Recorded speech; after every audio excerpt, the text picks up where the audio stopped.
Why do governments get better at all? In the Middle Ages, the feudal system dominated Europe. Kings, lords, and armed mercenaries plundered peasants, who often starved. Few imagined that better government was possible. But how did it get better? A small group of persecuted refugees fled to a marsh and founded a society on shaky ground.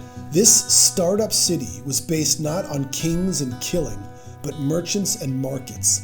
The serene Republic of Venice, as it was then called, came to dominate the Mediterranean for 1,000 years, setting a model that changed the world forever. Venetian entrepreneurs adopted the best practices of Western Europe, the Byzantine Empire, and the Islamic world, and advanced many of the foundational institutions of modern free enterprise: international banking, insurance, joint stock companies, even double-entry bookkeeping. Venice produced so much wealth. Some of the most creative people in the world moved there and initiated what became known as the Italian Renaissance. The people of the marsh got a rare opportunity to start over with a blank slate. In spite of all their moral failings, torture, assassination, astounding greed, mankind began to emerge from barbarism and develop the principles of civil society. Blank slates are hard to come by, but the search for new frontiers never stopped. A few centuries later, 17th century Europe became an oppressive place for all sorts of misfit people. Many of these oddballs fled to the New World, bringing with them their zany ideas, among them that people should govern themselves by vote. The misfits demonstrated that the naive utopian ideals of democracy and constitutional republics could work better than the kingdoms that prevailed in Europe. There were true faults: genocide, slavery, child abuse, but the startup societies in North America created innovations that utterly changed the rest of the world. Centuries later, authoritarian communism came to dominate 1/3 of the human population.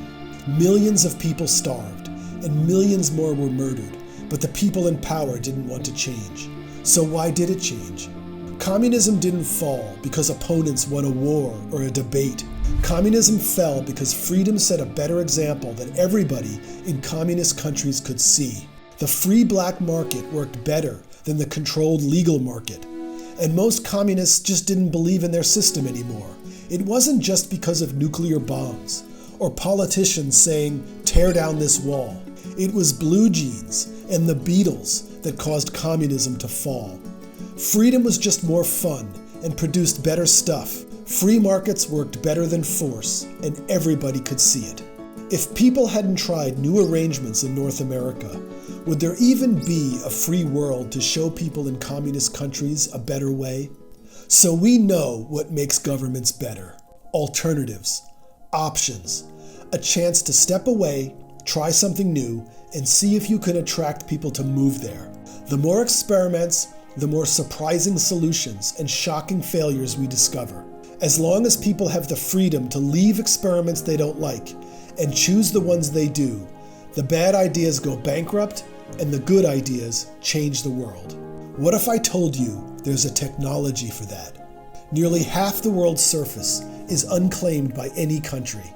Bob Ballard, the famous ocean explorer who discovered the sunken Titanic, says the technology for floating societies is at hand. Seasteading seeks to radically accelerate the means by which people experiment with new societies.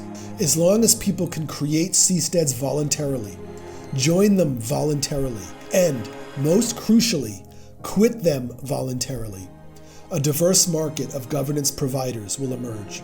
Floating neighborhoods can disassemble and move about like a jigsaw puzzle, increasing the power of governance consumers to choose new societies, and creating the incentives for governance providers to innovate to please residents.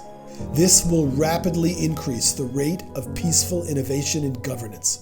We landfolk are stuck in a dark ages of government. We need our Venice.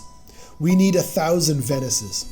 Half the earth waits for us to demonstrate better societies can work. Long before we go to Mars, we're going to populate the ocean with sustainable startup societies. As the Renaissance artist Michelangelo said, "Criticize by creating." To learn more about this bright future, go to seasteading.org and read Seasteading: How Floating Nations Will Restore the Environment, Enrich the Poor, Cure the Sick, and Liberate Humanity from Politicians.